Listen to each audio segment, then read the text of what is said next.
Évangile selon Luc, chapitre 17.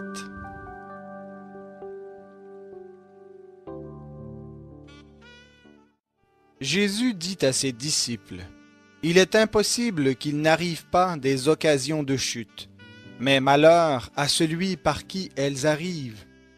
Il serait plus avantageux pour lui qu'on lui mette au cou une pierre de moulin et qu'on le lance dans la mer, que s'il était une occasion de chute pour l'un de ses petits. Prenez garde à vous-même. Si ton frère a péché, reprends-le, et s'il se repent, pardonne-lui. Et s'il pêche contre toi 7 fois dans un jour, et que 7 fois il revienne à toi en disant « Je me repens », tu lui pardonneras. Les apôtres dirent au Seigneur « Augmente-nous la foi ». Et le Seigneur dit « Si vous aviez de la foi comme un grain de moutarde, vous diriez à ce mûrier « Déracine-toi et plante-toi dans la mer », et il vous obéirait. Qui de vous, s'il a un serviteur qui laboure ou fait paître les troupeaux, lui dira, quand il revient des champs, « Viens tout de suite te mettre à table » ? Ne lui dira-t-il pas, au contraire, « Prépare-moi le repas, mets-toi en tenue pour me servir, jusqu'à ce que j'aie mangé et bu. Après cela, toi tu mangeras et boiras. » Aura-t-il de la reconnaissance envers ce serviteur parce qu'il a fait ce qui lui était ordonné? Vous de même, quand vous avez fait tout ce qui vous a été ordonné, dites « Nous sommes des serviteurs inutiles. Nous avons fait tout ce que nous devions faire. » Au cours de son voyage vers Jérusalem, Jésus passait entre la Samarie et la Galilée. Comme il entrait dans un village, 10 lépreux vinrent à sa rencontre et se tenaient à distance.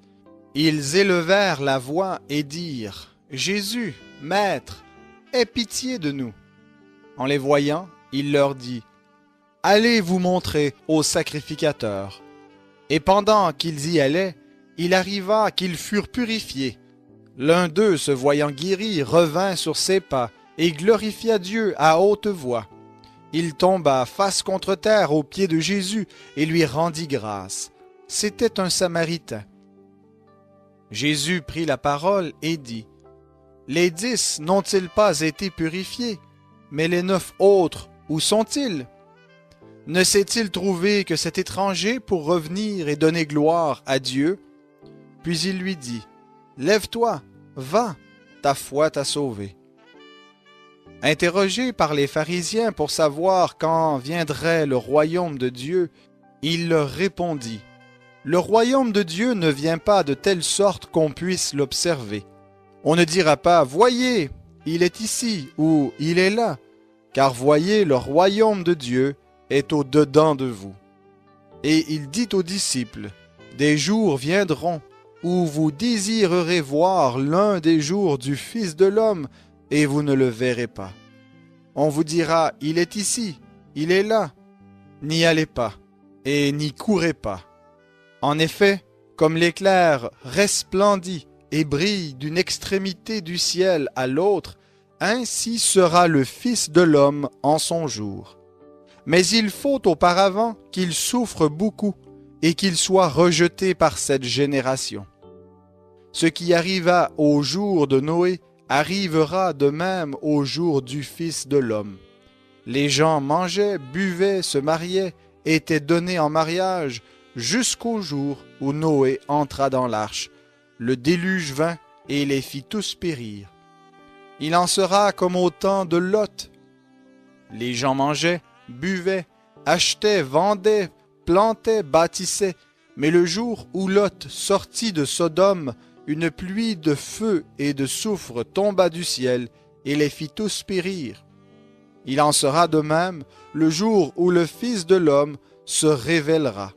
En ce jour-là, que celui qui sera sur la terrasse et qui aura ses affaires dans la maison ne descende pas pour les prendre, et que celui qui sera dans les champs ne retourne pas non plus en arrière.